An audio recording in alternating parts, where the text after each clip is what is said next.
One of the experiences I trust every homebrewer shares is the feeling of awe that comes from witnessing the conversion of wort into beer through the fermentation process. Even after 15 years, I still get giddy when I see the first signs of airlock activity, a nice fluffy kreuzen developing on top of my beer. The worst is when this takes too long. You all know the anxiety that comes from checking on a batch a day after pitching and seeing no action. This is why we love Imperial Yeast, who pack 200 billion cells of the purest yeast into each pitch-right pouch, which assures quick starts, healthy fermentation, and predictably great results. I strongly urge all of our listeners to check out everything Imperial Yeast has to offer and let them know that you appreciate their support of the Brewlosophy podcast while you're at it. All right, on to the show.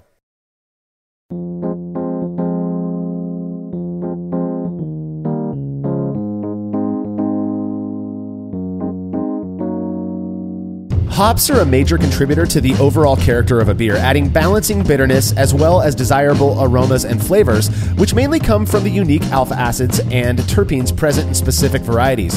While these two compounds have historically been the primary focus of brewers, another component has been receiving quite a bit more attention lately.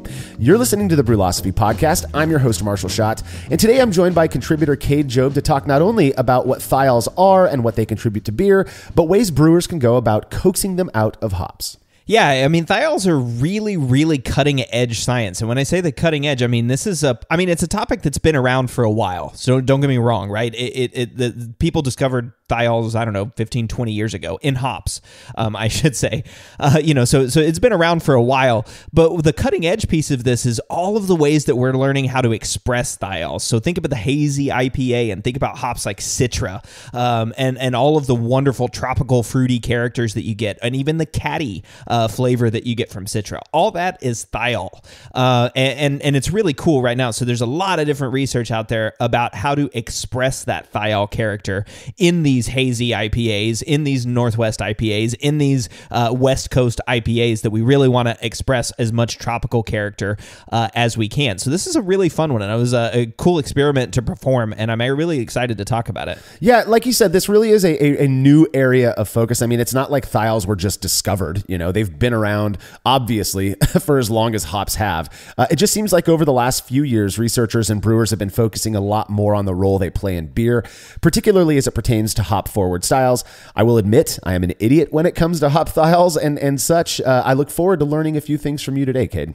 If you like what we're up to and you want us to keep doing it, consider becoming a patron of Brewlosophy. By committing to a small monthly pledge over at patreon.com/Brewlosophy, you'll receive rewards like access to unpublished recipes, unique discounts at YakimaValleyHops.com, and an invite to a monthly live Q&A session with somebody in the brewing world. Coming up in March of 2022 are the hosts of the killer homebrewing podcast that I am confident many of you listen to, Homebrew Happy Hour. In addition to hosting their podcast, Joshua Stubing, Todd Burns, and James Carlson are all also involved in the brewing industry in their various ways, which means they'll be able to address all sorts of questions patrons might throw their way. This is going to be a really fun session. To be a part of it, you have to make your pledge at patreon.com/Brewlosophy by Friday, March 25th, 2022, as the guys are going to be taking questions that Saturday, March 26th. All past sessions with folks like Scott Janish, Sarah Flora, and John Kimmich are stored on our private Facebook page, so patrons can go back and watch them whenever they like. Again, that is patreon.com/Brewlosophy. And if you wouldn't mind letting us know what you think about this show by rating and reviewing it in Apple Podcasts or wherever it is you listen to podcasts, we'd really appreciate it. For just a few seconds of your time, not only do you help to make the show more visible to those who may not have heard of it yet, but you'll provide us with valuable feedback that we use to make the show better. Thanks to everyone who has already taken the time to let us know what you think. Feedback is brought to you by Brewers Hardware, who offer brewers beautiful stainless gear from fittings, kettles, and fermenters to brew stands and incredibly well-built turnkey systems. Do yourself a favor and head over to brewershardware.com the next time you're in the market for brewing equipment. They're sure to have whatever it is you need, and be sure to mention Brewlosophy at checkout to receive a free gift. Again, brewershardware.com. Alex Steffens from Berlin, Germany wrote in with feedback after listening to our recent episode where we talked about yeast pitch rate when making Weiss beer. Alex said, in all of my 33 years in Germany, I have not met anyone who wasn't from the deep south, such as Bavaria, who calls it Weiss beer by default. And I've lived near Hamburg, Göttingen, and Berlin. So I have to object to Weiss beer being the standard term nationwide. But that's just today. Historically, Germans tended to differentiate beers mainly based on region and color color. So basically there was Weissbier, Rotbier, brown beer, and Schwarzbier, white, red, brown, and black, and certain regional differences that can vary widely in style and process. However, Weissbier did often contain wheat. Historically speaking, the most prominent Weissbier has to be the one made in Hamburg during Hanseatic times, when it was exported in great quantities all over Europe, leading to Hamburg being called the brewhouse of the Hansa. Unfortunately, we barely know what that beer tasted like, especially on the yeast side of things. Another type of Weissbier is Berliner Weiss, which I'm sure you find to be fairly different than Bavarian Weissbier. So in conclusion, I believe the term Weissbier for Hefeweizen is what remains of the color-based terminology on an older top-fermented German-style beer from before the rise of Pilsner. Bavarian Hefeweizen is a member of the Weissbier group, but it is by no means its only member. Interesting. I love the history of this. And this is where we get into all these issues about styles and what we call things, right? Especially the historical context, because there's always regional variation. I mean, just a couple of weeks ago, I published that article on an English brown, and people were asking, well, is it a Northern English brown or is it a Southern English brown? And I've never actually had a Northern or a Southern, so I don't know what the difference is. I just called it an English brown because that's my understanding of what it is as an American, right? So, but that's really cool. You know, on the Weissbier though, I have asked this of a number of people. I've spoken to at least two people. One person that lived in Germany, and then moved back to Austin. And then another person who's actually from Germany, from Trier. Both of them have said that they commonly describe what we would refer to in the U.S. as a Hefeweizen. They call it Weissbier. And that's what they said. And so neither of those people lived in Bavaria. So so there may be some regional differences there. And so I'm not like disputing, what the listener said. It just sounds like that there are some people who call it Weissbier that are from Germany. But really fascinating stuff to think of. How region plays a role. How exportation plays a role in naming these beers, and then how we can actually call beers different things. And I can't have a comment about Weissbier without mentioning how much I love how literal Germans are when naming things, right? Yeah, I love it. Yeah. Yeah. It's one of my favorite things. Yeah. I was talking with some of my nerdier brewing friends a couple weeks ago about beer styles. This was right after the release of the latest BJCP style guidelines. It's pretty interesting to consider the impact and the influence, really, that the BJCP has on the general understanding of styles.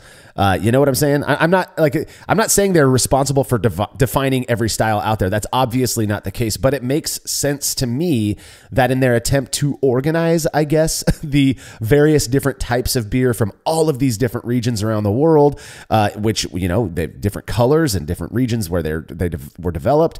Some, I guess, sacrifices had to be made. And I think what Alex is saying here is illustrative of that, right? So I appreciate the feedback, Alex.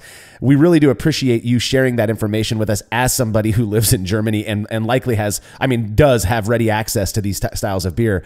Cade, you mentioned the Southern versus Northern English brown ale thing. When I started paying attention to styles, the BJCP guidelines back then were 2008, I believe, was really when I started. It was 2010 when I started caring about actual styles. And there was a delineation between a northern English brown ale and a southern English brown ale, with the northern English brown ale being drier and more bitter, I believe.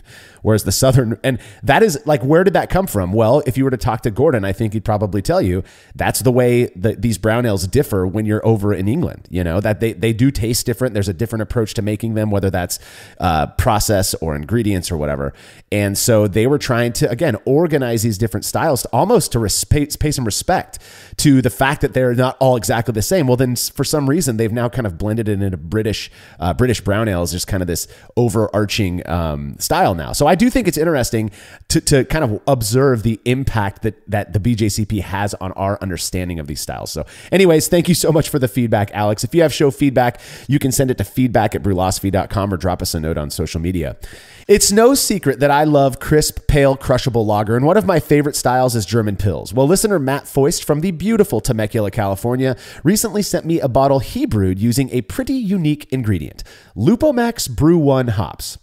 This being a classic German lager, it is traditionally made with noble hops, something like Mittelfrüh or Tettninger, but I was really excited to see how this more modern hop product would play in this tasty style and figured I'd share it with my friends. 1 minute beer review with Justin and Tim.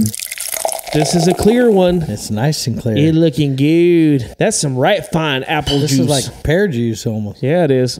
Pear juice? Yeah. Okay. Nope, not pear juice. I'm not getting a ton of smell to it. Yeah. Oh, wow. Yeah. It's got a little there right up front. Sparkly. You know what? I could taste maybe some pear. There's some type of fruit. It's bitter. Yeah, a little dry, a little bitter, but yeah, definitely some pear or some type of in that category. It looks good. Looks good. Doesn't smell bad. This isn't one that I don't think I would get after too often, but I wouldn't be upset if Marshall poured me this, because one, I wouldn't have to pay for it. It's not too bitter though. No, from a bitterness standpoint, it's not bitter at all. I'm gonna contradict myself now that I've had a few drinks of it. The more you drink, the better you like it. Go figure. I don't even know what to begin to call this. I don't know either. It's not a Pilsner. It's not an IPA, I don't think. It's not an IPA, no. But you know what I do know? This isn't bad. It's not bad. Not bad at all. Not at all. It does kind of linger on. So I'm going to decree that this has 6 Timmy J's. I'm good with this. I'm good with a 6. It might even need a little more than a 6, but we'll just stay with 6. We'll just stay with 6. Hey, a 6 isn't that bad, first off. And while I did think the Lupamax Brew 1 imparted a unique fruity flavor that I'm not really sure I love in German Pils,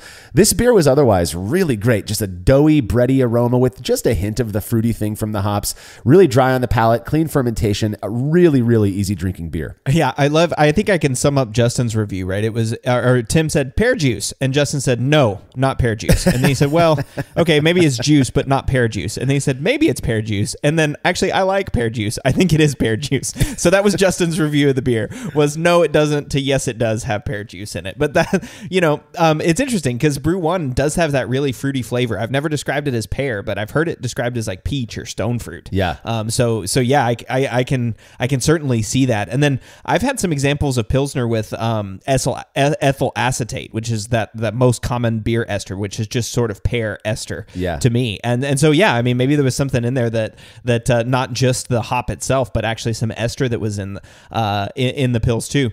Which is cool. I mean, it sounds like a good beer. Nice little fruity, maybe not the best example of a German Pils, but a nice fruity beer. Well, and that's the beauty of homebrewing, is experimenting with new things. And in this case, it sounds like Matt was curious to see what Lupamax Brew 1 would do in a simple Pilsner. And I think it was a successful experiment at the very least, because it really did display, even used in small quantity, it really did display some of those characteristics from the Lupamax Brew 1. And it wasn't bad.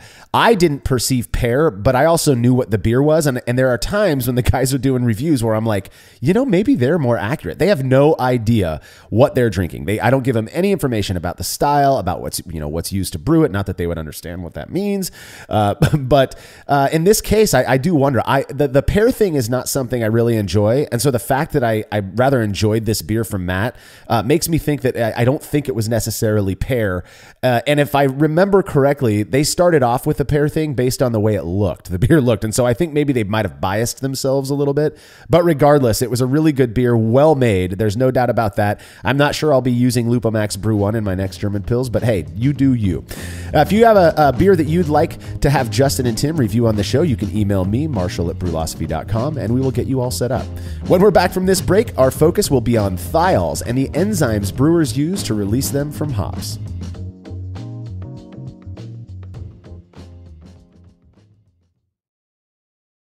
After a long brew day, the last thing I want to do is waste more time chilling wort. I've tried so many different options, and ultimately I settled on the super efficient immersion chillers made by Jaded Brewing. With the King Cobra and Hydra, I'm able to chill my entire batch of wort from boiling to just a few degrees above groundwater temperature in as little as 6 minutes. If an immersion chiller is right for your brewery, then do yourself a favor and check out all of the rad options Jaded Brewing has to offer at jadedbrewing.com, and be sure to let them know Brewlosophy sent you.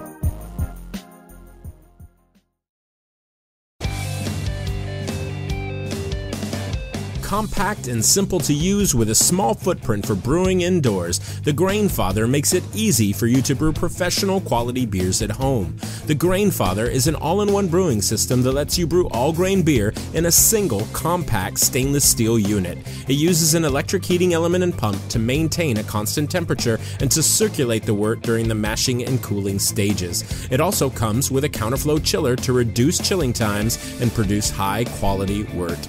And now, with the addition of their conical fermenter, the Grainfather takes things one step further by offering homebrewers state-of-the-art temperature-controlled fermentation just like commercial breweries use. And with the Grainfather Recipe Creator and Connect app, you can easily design a recipe, sync your brewing system with your phone, and then just sit back and relax as the app takes over and assures that you maintain your scheduled mash temps and boil schedule. Head to Grainfather.com to purchase your all-in-one brewing system today and to sign up for their free Recipe Creator tool. Once more, head on over to Grainfather.com, that's Grainfather.com, and get started today.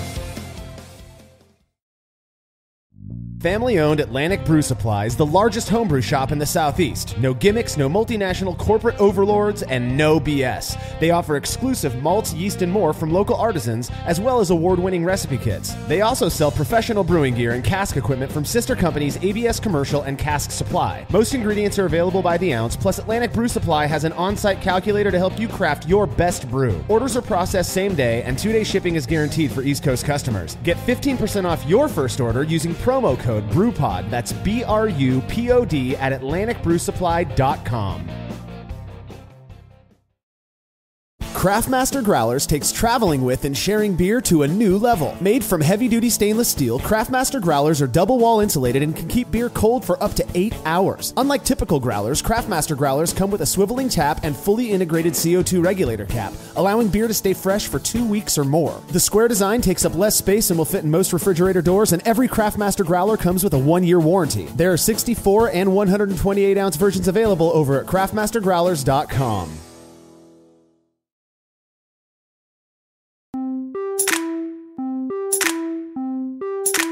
In the nearly 2 decades I've been brewing, I've tended to think of hops in terms of 2 main compounds: alpha acids, which when isomerized during the boil contribute bitterness to beer, and oils or terpenes, which are responsible for the myriad wonderful aroma and flavor components hops add to beer.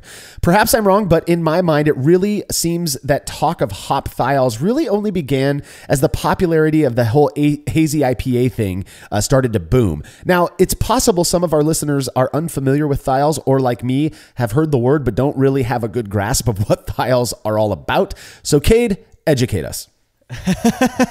Oh man. Well, first of all, I think it's important to reiterate again. I mentioned at the top of the show, but first of all, this is when we talk about thiols and especially their release or their presence or the flavor that is contributed by thiols. That's pretty incredibly new research. And when I say new research, I mean it's new research in beer, in hops. There's decades of research on thiols in wine, and so that's really kind of where this has come from. I mean, I guess it was, I can't remember the exact study, but I want to say it was in like the early 2000s that there was confirmed presence of thiols in hops, which is, if you think about it, that's pretty darn recently, right? I mean, we knew alpha acids and hop oils and stuff existed back in like the 1950s and 1960s. And really even before that, people knew that hops smelled differently, right? I mean, before we knew exactly what was going on in the hops, we knew that just certain hops smell different and they taste good and maybe make different styles of beer. But this thiol, or talking about thiols, is relatively new, and it comes a lot, or at least a lot of the current research is based on what the wine industry has done. And so what people talk about all the time from the wine industry is this New Zealand Sauvignon Blanc. It's super fruity and it's super tropical. If you've ever had one of those wines, that is the best example that I can think of thiol character. And it's just so pretty and it's so pure. It's got passion fruit, it's got guava, it's got mango, it's got all these wonderful, maybe a little bit of pineapple. all these really wonderful tropical fruits. And that character is from thiols. So that Sauvignon Blanc grape that's grown there in New Zealand is super high in thiols. And the yeast that they use actually liberates these thiols, and it makes this really wonderful tropical fruity wine. That is fascinating. I've actually had New Zealand Sauvignon Blanc, and it is, like you said, something else. It is very fruity, almost to the point of tasting. I mean, obviously grapes are a fruit, but almost like it's got additional, like adjunct fruits added to it. It is so delicious. I had no idea that was because of thiols. Yeah, and it's pretty cool, I mean, to think about like where the research came from. And, I mentioned that it's incredibly new research, and we're still learning a whole lot about this.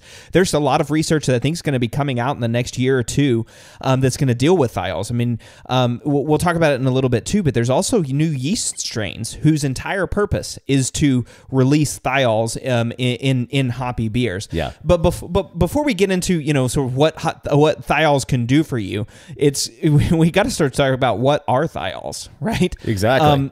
And that's what I mean by educate us there, Cade, because it is such and again, you've already said it. I'm going to say it one more time. This is new area of research and study. If anywhere you go and you look online, I mean, I did a little bit of poking around prior to this episode.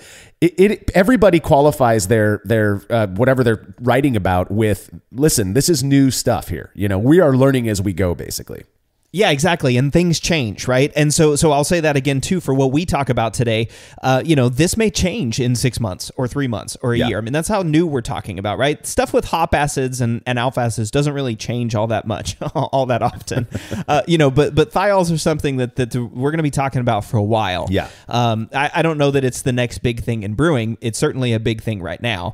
But thiols, at the end of the day, a thiol is just an SH compound. It's just at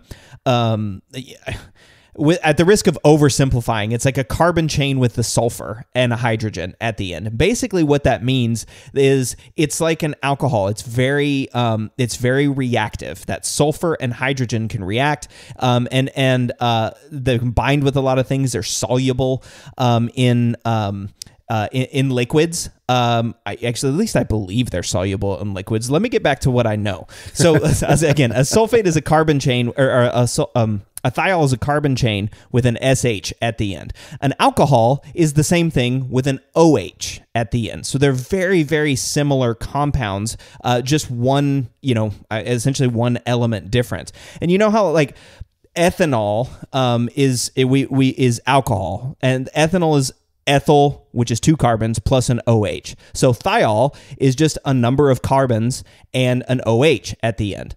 And so there's kind of 3 or 4 different thiols that people are looking at right now that give these tropical passion fruit guava flavors. So I'm not going to give you their long technical names, but there's 3MH, 3MHA, 4MM, and 4MMP are kind of the 4 that people are looking at in hops. 3MH is grapefruit passion fruit. 3MHA is guava and sometimes overripe fruit. 4MM is caddy, and 4MMP is tropical.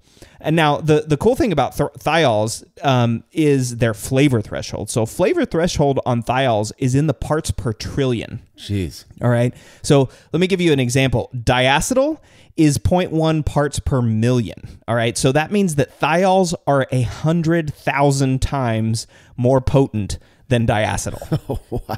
Jeez. All right. So you can smell this stuff in super low quantities, which is really cool. And the other aspect that we got to talk about with thiols is there's this concept of free versus bound thiols.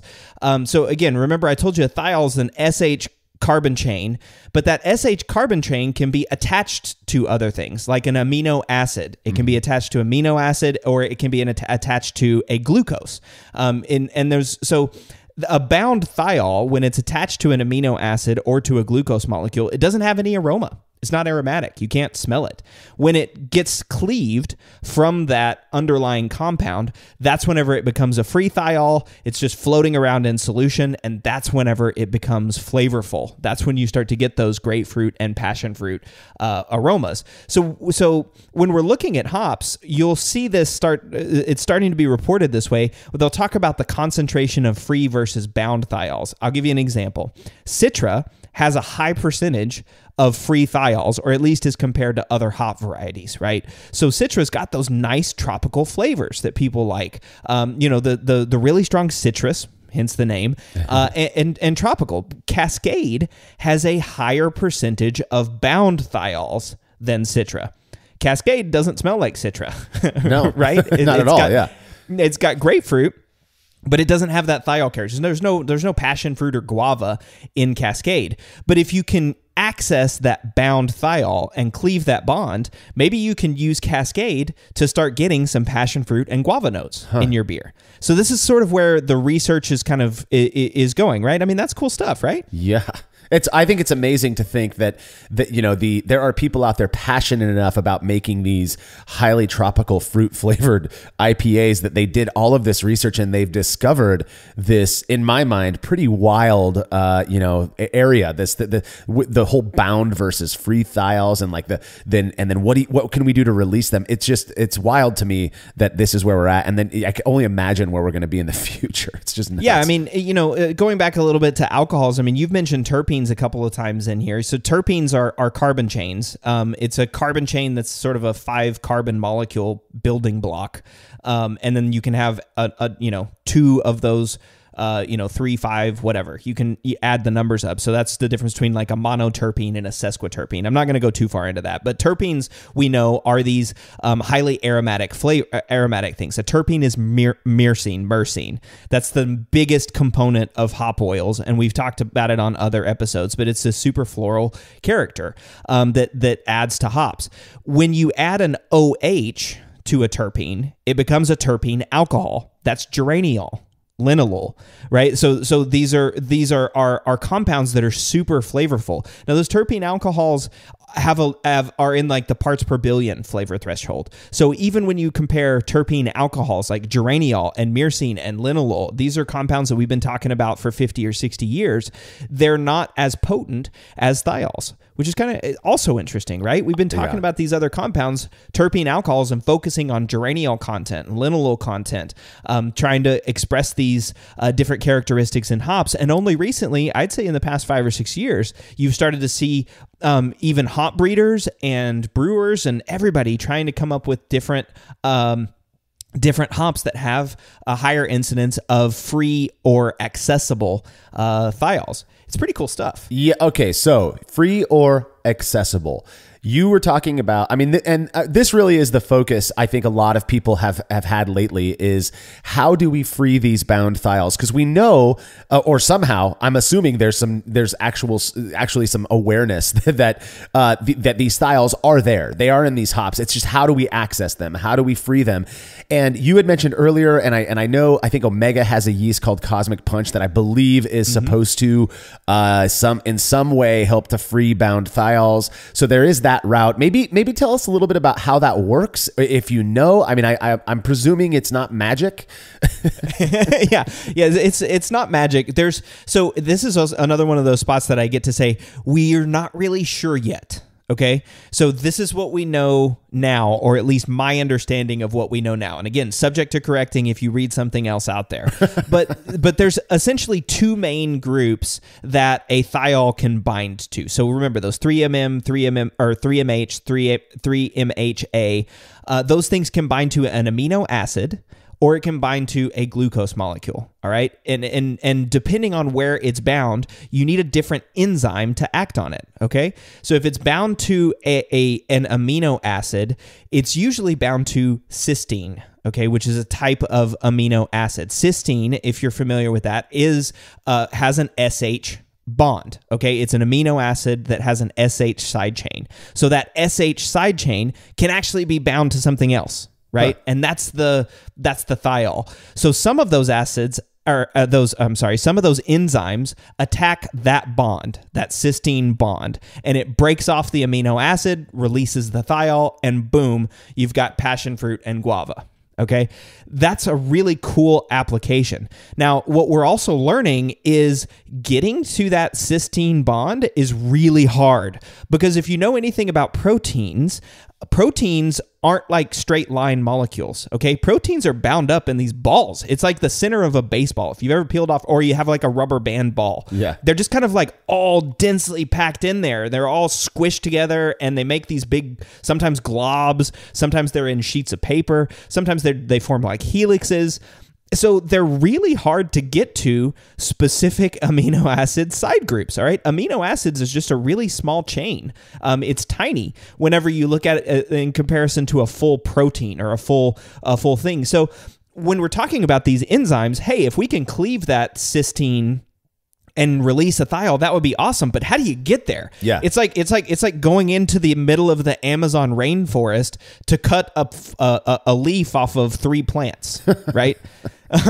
So there's this so there's part of this that's sort of really difficult to kind of figure out. Now, nature has done a whole bunch of stuff, right? It's created really crafty enzymes, and one of those enzymes is called beta lyase. And so beta lyase is the main enzyme that's used to cleave that cysteine bond, and it's actually really good at cleaving what we call cysteine residues. So there's different chemical reactions, and these cysteine thiol residues are released, okay? And so they're just kind of floating around. They're no longer in a protein structure and an amino acid, right? They're no longer in a protein structure. They're just free. They're floating around. So that beta lyase can then come in and hit those residues and cleave that cysteine bond and release those thiols. So a lot of what we're seeing, I don't know if Cosmic Punch does this specifically, but a lot of what we're seeing in Cosmic Punch and Berkeley Yeast and Escarpment and some of these other places out there, my guess is what they're doing is they're increasing the amount of beta lyase that's produced by the yeast. Now, of course, I don't know what they're actually doing, because those are all proprietary strains, right? And I don't have any inside information on what they're doing, but that's my guess. So yeast produces beta lyase. So what's really interesting to me about that, though, is that, we tend, or at least I'll speak for myself. I have, historically viewed yeast as being a major contributor to beer character. There's no denying that that is the case. But in my mind, it was always the yeast strain on its own contributing the esters or the phenols, right, that we expect from a certain strain. And this is starting to make me wonder if perhaps it's more of this kind of interplay between the yeast and the other stuff that is in that beer. And I'm not talking just about your grain bill, which is obviously going to, contribute different malt flavors or whatever. But this interesting interplay between the hops that you're using, which may or may not have bound and or free thiols at different, rates, but also the way the yeast interplays with those. And it's almost like this alchemy that's like it's creating this new thing. That's the way, at least the way you're describing this is kind of how it feels to me, is this interesting, weird, almost they come together, they create this whole new thing. And that is amazing to me.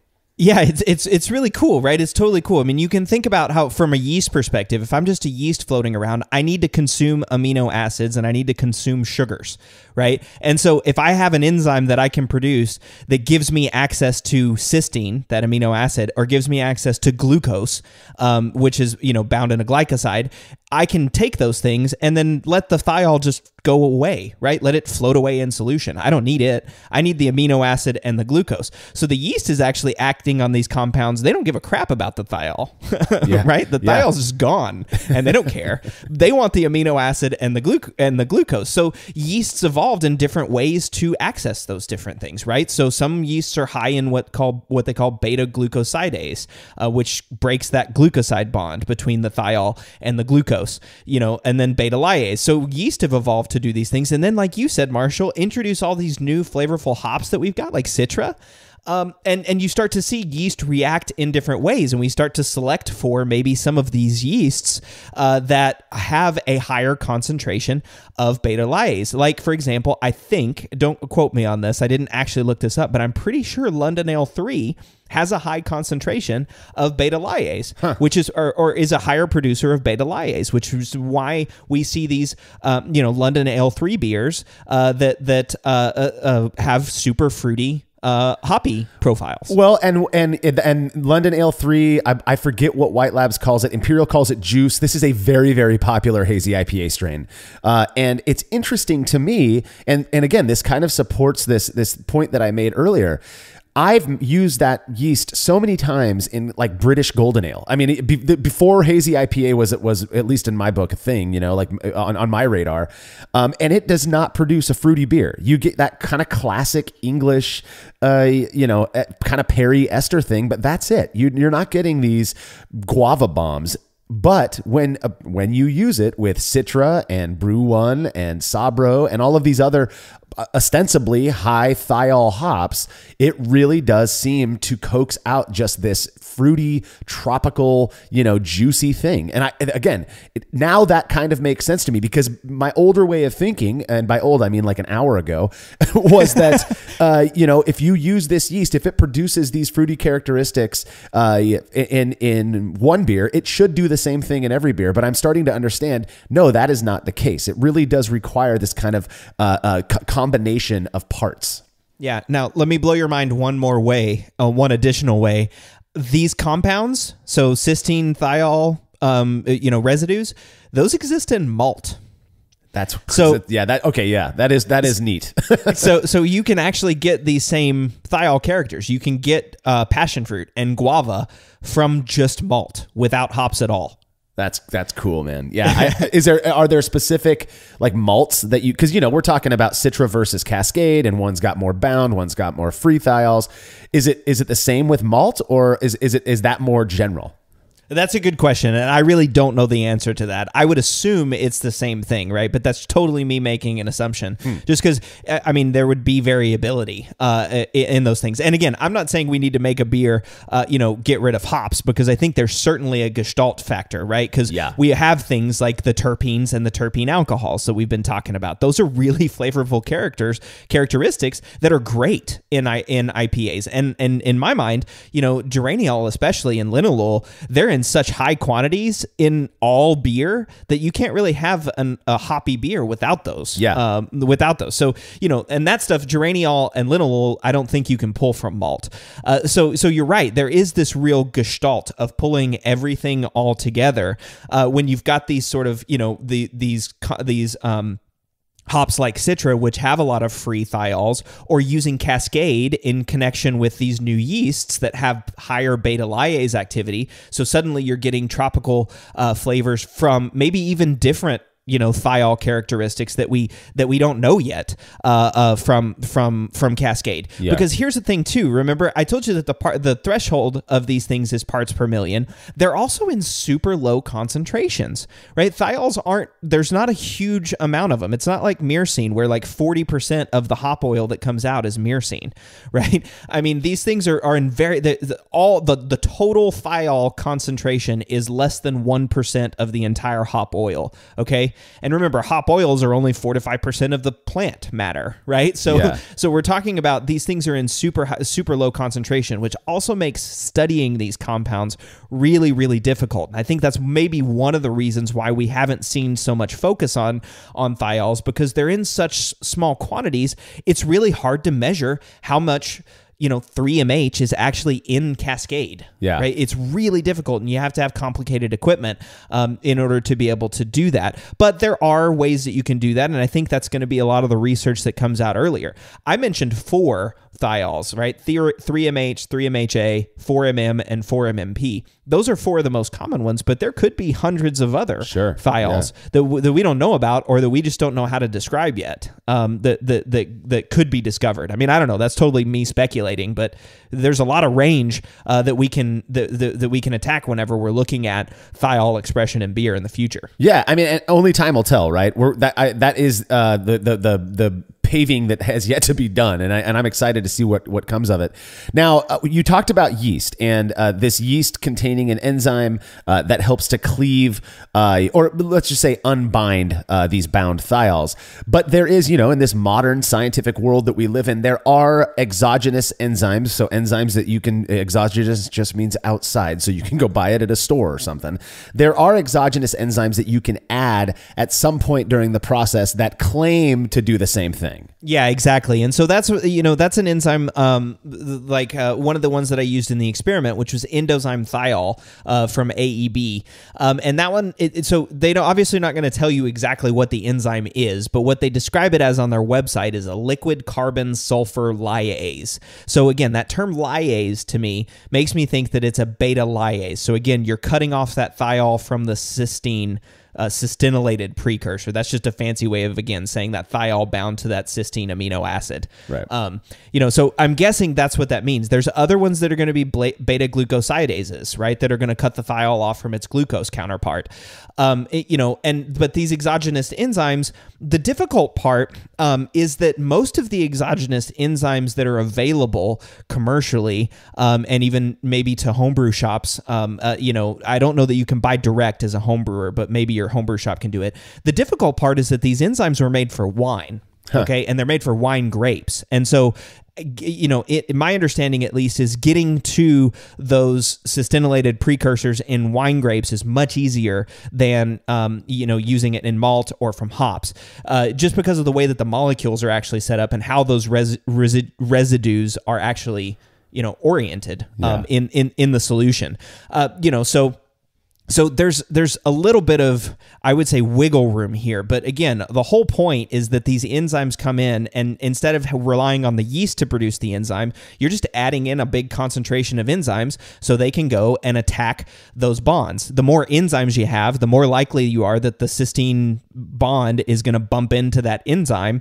The enzyme is going to latch on, break it apart, and then you're going to have the thiol, right? So again, this is sort of understudied in beer, or maybe not yet released for study in beer, because I know there are people out there looking at this, or at least I assume there are. But that's, again, the whole point. The whole point is I'm going to introduce this enzyme, so whatever yeast I'm using, it'll go and attack these bonds and release the thiols. So we'll get this aromatic and fruity beer. Now, one of the things that's also interesting too is we talk about, fruity, tropical, passion fruit, guava, but not all thiols are produced equally. There's another thiol that Marshall. It's called 3-MBT. That's light struck, right? Yeah, that's what we call skunk. Yeah, that's what we call skunk flavor, right? Now, that's obviously a different pathway that's created that. You're not going to liberate 3-MBT from precursors, or at least I don't think you can. But catty is one. A lot of people, myself included, whenever we drink Citra, I taste cat urine, or the smell of cat urine. I've never actually consumed cat urine, so it's just the smell. But it's that catty flavor. So there's a little bit of, when you break off this thiol, you also don't really know what thiol you're going to break off. So there's a characteristic called overripe fruit that seems to be coming up a lot in these, which is not necessarily like rotten fruit, but if you've got an apple that's been just sitting out a little bit too long, or a banana that's super pungent, super aromatic, it's that overripe fruit character. So there's a lot of this that we know, okay, adding this enzyme is going to liberate the thiols, but then the next question becomes, but what thiols? Well, I have a feeling that when it comes to thiols in general and the ways that a brewer might go about releasing the bound thiols from hops, that this isn't necessarily something you're going to want to do in every beer. You're not going to be using a thiol releasing enzyme or yeast even in, say, a German Pils or something like that. You want what that beer is kind of known for. You don't want it to be this guava tropical fruit, bomb. And so, this is a unique approach to at this point in time, I would say, attempting to coax more of that tropical fruity stuff out of the beers that are supposed to have that in it. I don't brew very much hoppy beer at all, especially those of the hazy sort. So it's likely no surprise I'm so ignorant on this topic. In fact, I'd never even heard of thiol releasing enzyme until you proposed an experiment to test it out, Cade. We're going to be digging into those results when we're back from this break.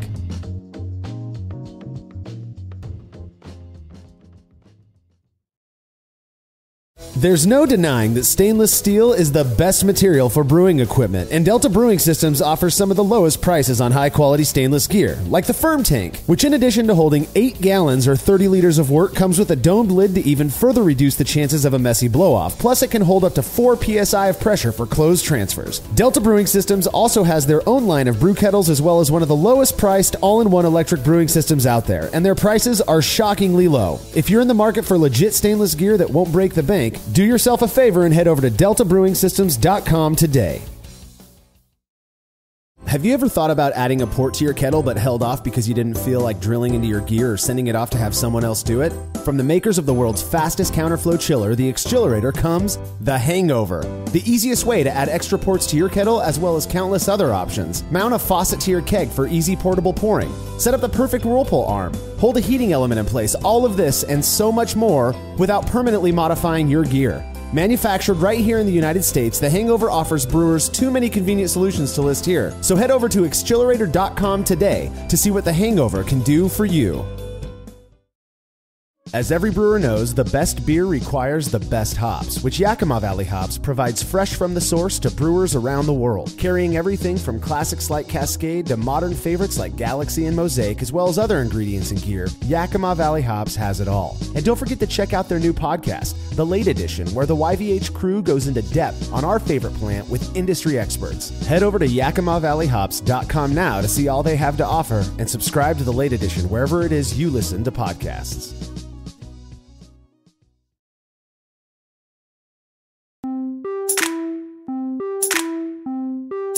I may not be a hardcore fanboy of hazy IPA, but I also don't universally hate them. One thing I have realized is that the versions I really enjoy, besides not being oxidized, of course, are those that feature pungently fruity hop character that, in a good way, overshadows most of the other aspects of the beer. I can't say for certain the extent to which the hoppy beers I've enjoyed over the years actually contained thiols or how much they contained, but if I'm able to achieve that level of fruitiness by adding a relatively inexpensive enzyme, I am all for it. This is exactly what you aim to test out in a recent experiment, Cade. Yeah, exactly. It's that little pop of extra fruity character, right? And if we can add this to, say, a style like maybe an American Pale Ale, that would actually make this nice, a sort of IPA aroma, but not have that bitterness that comes with the IPA that turns off a lot of people. So it's a really interesting application, and that's exactly the style that I settled on in brewing this beer. So I made dual 5-gallon batches of an American Pale Ale in my Brew Supply Unibrow unit, or my Brow Supply Unibrow units. And it was a really simple grist. This is a grist I've started to really like. 82% Mecca grade La Manta pale malt, and then 18% Gambrinus ESB malt. I really like the Maris Otter and two-row, combination there for pale ales. And so that's what I've started using, but that's just simple grist. The mashing process was pretty simple. Mashed it 152F or 67 Celsius for 60 minutes. And then, of course, when the mashes were complete, pulled the grain baskets out and boiled for 60 minutes. The hop profile, this is where we start to talk a little bit about the variable. So I added 28 grams of Magnum at 60 minutes, 20 grams of Cascade at 30 minutes, and 28 grams of Cascade at 5 minutes. So this was sort of an all Cascade hot side edition. And you're probably wondering, Marshall, why Cascade, right? Yeah. We mentioned it a little bit earlier in the last segment, but I do think it's fascinating. If I remember correctly, you did this intentionally because of the bound thiol load, right? Yeah, exactly. So remember, Cascade actually has more bound thiols than Citra does.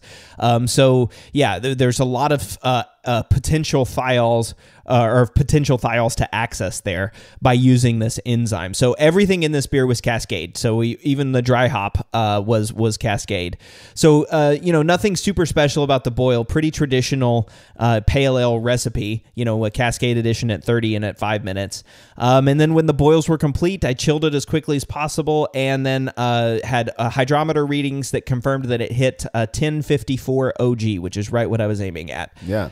Then I pitched a pouch of Imperial Yeast A07 flagship into each batch. So this is another one of those times where the yeast choice was important because flagship is not known to release a lot of thiol character. Right. I didn't research the amount of beta lyase activity in flagship because I'm not exactly sure that that's published or that I'd even be able to find it or that, Imperial would even have that information to give to someone. Yeah. For example, I'm not sure that that's a test that they do, but that strain is notoriously clean, right? It's notoriously clean. It doesn't throw off any tropical fruity character. It's just a nice, clean fermenting, quick fermenting strain.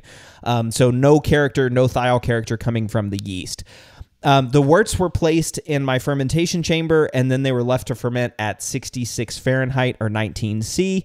And then after 3 days, this is whenever we added in the enzyme. So I added in 28 grams of Cascade dry hop and added in 1 mil of the endozyme thiol. So tell us a little bit about why you added the endozyme or the enzyme at dry hop. Is this because in my head I'm thinking, there's got to be a reason we didn't add it, at yeast pitch or maybe even during the boil. Perhaps it would break down the enzyme. Is there a reason that you added it at the dry hop? Yeah, you hit the nail on the head with a couple of things there. And this was also in discussion with Dr. Federico Tondini from AEB. So he was the one that provided the enzyme. So I talked to him about when the best case for using it would be. Yeah, if you use the enzyme in the boil, you're going to denature the enzyme. It's just too hot, right? You're going to denature the enzyme, so it's not going to work anymore. You can add it at yeast pitch, but there's not a whole lot of the hop. There's not a whole lot of the residues yet because yeast hasn't gone to work, right? So yeast needs to go to work and do its thing with the beer and the barley and all that so that you can start to get these residues that are going to have bound to the thiols, or at least is my understanding. I'm a little hazy on that science, but that's what I understand. So if you add it right whenever the dry hop comes in, the yeast has done its job. It's got these liberated precursors, or the cascade itself, the hops itself have a whole bunch of the bound thiols on them, and so it's just a really nice environment for the thiols to be liberated, or at least that's the theory. Again, I'm not 100% on the science there, but that's at least what we discussed. It works for me. You know more than I do, Cade. So I'm down, and it sounds like Federico was his idea. Now, again, just some clarification. I believe endozyme thiol was originally intended for wine, right? Oh yeah, absolutely. So this is that Sauvignon Blanc white wine release, right? So if you're using Sauvignon Blanc grapes, add some of this endozyme thiol in, and then you've got a nice tropical fruity Sauvignon Blanc. So absolutely. So we're also using this outside of the purpose that it's listed on the website, right? I don't think anywhere on the website it says add to beer and get excess thiol characters. Just something we were curious about testing. Yeah, exactly. So dry hopped and then let it sit for another 4 days, and then hydrometer measurements showed that it was done at 1008 FG. So a nice dry beer, nice perfect pale ale. So at this point, I went ahead and pressure transferred the beer to CO2 purged kegs, placed them on gas in my keezer, and allowed them to condition before they were ready to serve to participants. Perfect. And before you served them to participants, you did a series of triangle tests yourself. You also poured the beers next to each other to have a look at their appearance. What did you note in their appearance? Were there any differences? I tend to have this kind of, I tend to always expect some sort of an enzyme addition or, fining addition, obviously, or whatever, to have an impact on the way the beers look. Did you notice any differences in the way they looked, their foam, anything like that? Yeah, no, I mean, I didn't notice anything. And it's funny, too, because the endozyme thiol is brown, right? Oh, so it's like, yeah, it's a brown enzyme. But it was only 1 mil. So, adding 1 mil of, I think, even red food coloring wouldn't maybe change anything too much. But no, I didn't notice any difference. They were identical, at least in terms of appearance. And then, unfortunately, when tasting it, they were identical too. I only got it right once, and that was a guess. And I was shocked that I wasn't able to tell the difference in these two beers. I was looking at the science and I was really excited about this. And so, for my personal impressions, I thought they were perceptibly identical. But you don't care about my perceptions; you care about what the participants thought. Right? I care about your perceptions, Cade. I mean, I remember you telling the group that I couldn't taste a difference between these because we were all pretty excited as well, right? This is such cutting edge these developments in the whole releasing thiols from hops using enzymes and all of that. I think we were all pretty stoked to see if this Cascade hopped beer would end up not being as grapefruit and piney, but more tropical. And that just didn't seem to be the case when you were tasting them. And I do think that's really interesting, even if anecdote, you know? Yeah, exactly. But of course, we did serve it to participants. I got 16 participants. Now, this was right at the beginning of Omicron, sort of towards the end of last year. So we had to shut down testing again, right in the middle of testing this, but I did get at least 16 participants. And we expected at 16, we expect 9 to get it correct to show a significant difference, but actually only 7 did. So 40% of tasters, not significant. Tasters could not reliably tell these beers apart. So it matched, your experience, which is pretty common. It's very rare for us, though it does happen occasionally where you taste a difference and the tasters don't, or vice versa. But in this case, your experience aligned with the experience of this group of 16 blind participants who had no idea, what the variable was or what had been done. But this is one of those ones where if the enzyme is actually doing what we're hoping that it does, I wouldn't even say expecting, at this point, given how new this whole field is.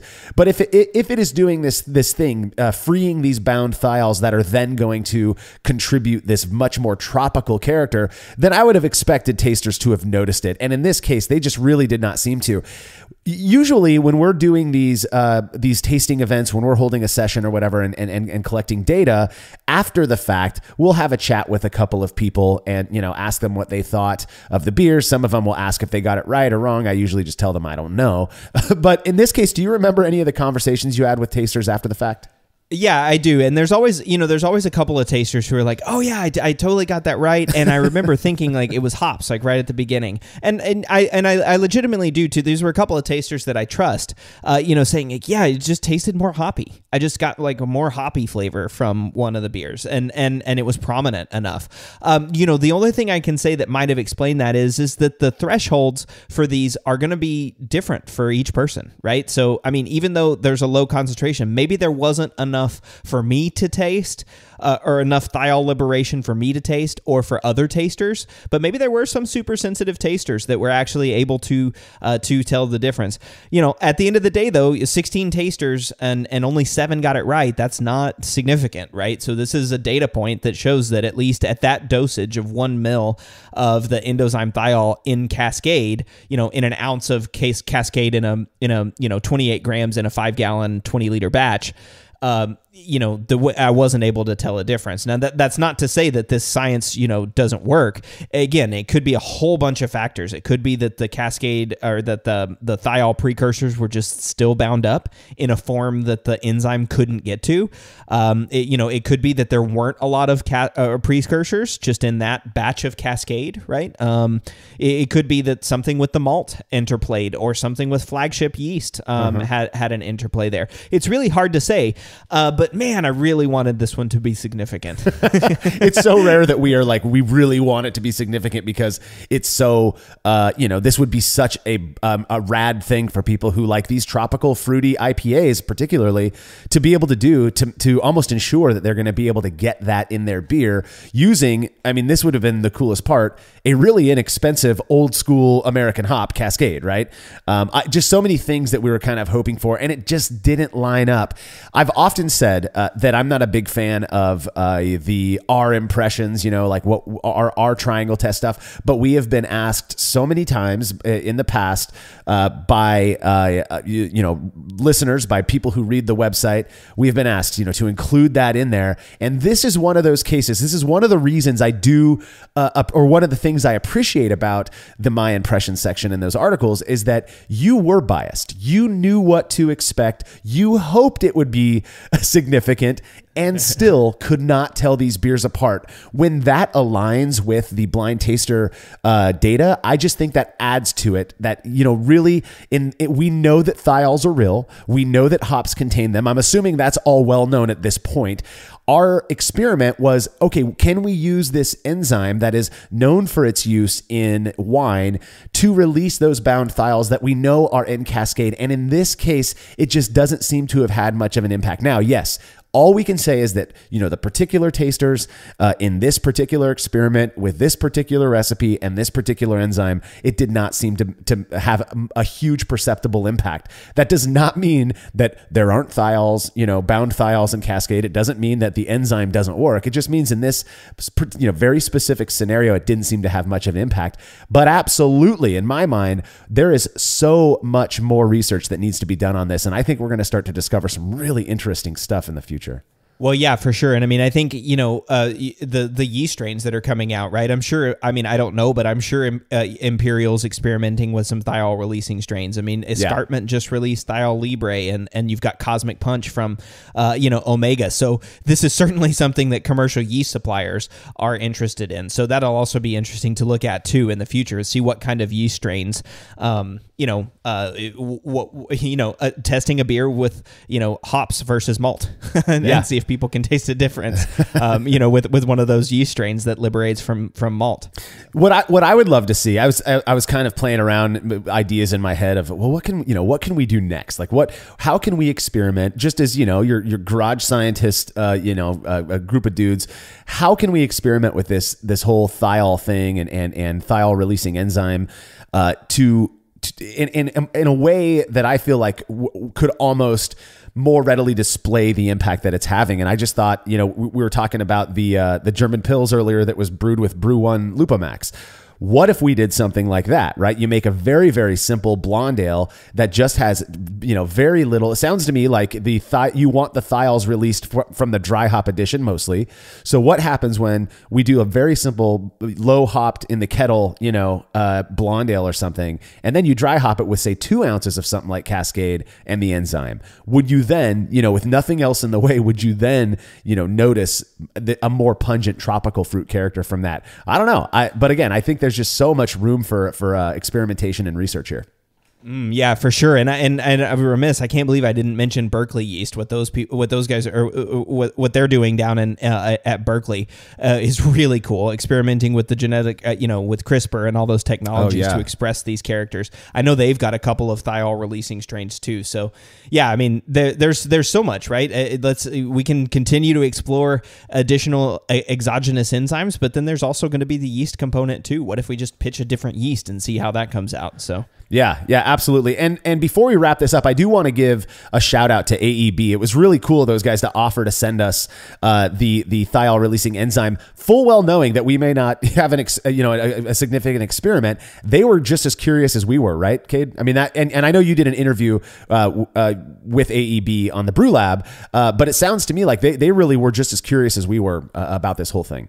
Yeah, absolutely. I mean, they had done some internal testing inside of AEB with some cool results. Some wine tasters, right, who had been exploring that in wine that also then tasted beer. So maybe they were also a better trained panel, at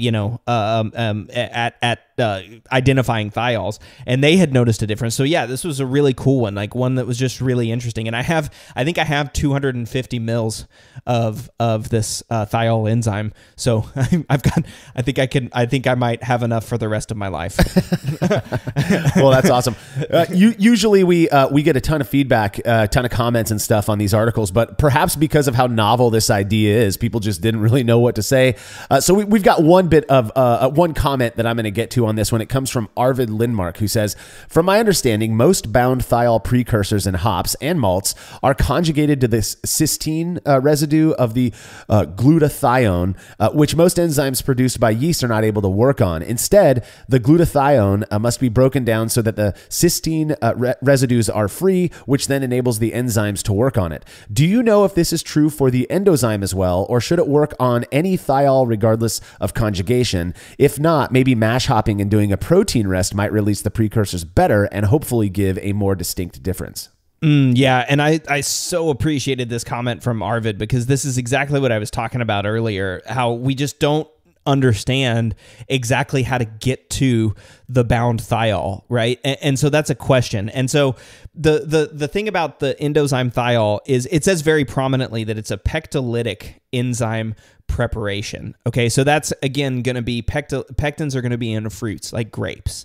Okay, so the preparation of the enzyme is going to be already geared towards something that we don't have in beer, right? There's not a lot of pectin and those sorts of things in beer. So the enzyme itself might not be the best beta lyase enzyme for accessing these compounds in hops, right? That could just be one of the issues. But there's so much more, right? Like he suggested mash hopping or, doing a protein rest or something that might release some of these precursors. Because again, you've got these cystinylated precursors that are happening in malt. That happens during the mash. It happens in the malt house. You've got these cystinylated precursors. What if you added it back at the very beginning? If you added the enzyme into the mash and got thiol impact there, would those thiols then continue through to the finished beer? Would they burn out at the boil? And who knows? I mean, there's just so many things that you can look at for using these enzymes in so many different places where this enzyme can have an impact and release this tropical fruity character. So yeah, Arvid, that was a fantastic comment, and it's certainly something that I want to know more about. Yeah, I mean, gosh, the people who read our stuff are way smarter than I am, and I give way smarter than me for sure. For that, yeah, it makes a lot of sense to me that what you said, that this enzyme was developed, to be used in a pectin-rich environment, basically, and perhaps the reason for the results, the non-significant results of this experiment, are because of that, and that when an enzyme, or if an enzyme is developed that is, I guess, based on hops as opposed to fruit, that will be more effective at releasing those bound thiols. Who knows, right? Again, so much interesting stuff to test in the future that I look forward to. Yeah, for sure. There was one more comment by Jordan Folks, who was one of the tasters at that. And one of the things he said was when he first tasted it, he got this really intense whiff of what he thought was dry hop aroma. And then he said, and then it just went away really quickly. And that is also something that our brains do with sulfur compounds. We're so used to just like smelling them and then immediately dismissing them because they're super aromatic. So even in small thresholds, as long as they're not dangerous, our brain has developed this thing. I can't remember the exact technical term for it. Maybe I should have asked Jeff Daly, the sensory scientist, about it. But it's where your brain just automatically adapts. Oh, it's called adaptation. There you go. So you smell a smell, and then your brain automatically discounts that smell as like, oh, not bad. Get rid of it. It doesn't matter. And so that could happen with a lot of these thiol character too. Maybe it's just the first whiff that really hits you, and it doesn't have lasting potential. So many things, and I just wanted to throw that one in there too because I thought that was interesting. So many things to look at. Yeah, it's just an absolutely fascinating topic. Again, that and I think the future holds a lot of really interesting findings on it. So, well, that is all we've got on brewing with thiol releasing enzymes. Anything else you'd like to say before we put a bow on this one, Cade? No, I think this was super cool, and I'm confident that I got something wrong. So send me a feedback if you catch something in there. I would love to hear about it. This stuff fascinates me. Yeah, likewise. Well, don't forget to subscribe to the Brew Lab podcast, where Cade takes you into the lab with brewing experts to discuss the fascinating work they've done on our favorite beverage. And as always, you can read more about the experiment we discussed by clicking the link to the article on brewlosophy.com in the description of this episode. The Brewlosophy podcast is made possible by the generous support of our sponsors, as well as all of our rad listeners. We seriously could not do this without you. Cheers to everyone who has subscribed and left a review of our show. It makes a huge difference. If you haven't yet, please consider doing so. Head over to brewlosophy.com/support to view a list of ways you can easily help us to continue producing this podcast. If you want a reward for your support, visit patreon.com/brewlosophy. Thanks again for listening. We'll be back next week with another episode of the Brewlosophy podcast. Until then, think beer. Start off the morning with some hot tea, lemon and honey cause it suits my bro. Put some herb in the bowl, yeah, it's homegrown. Ain't gotta go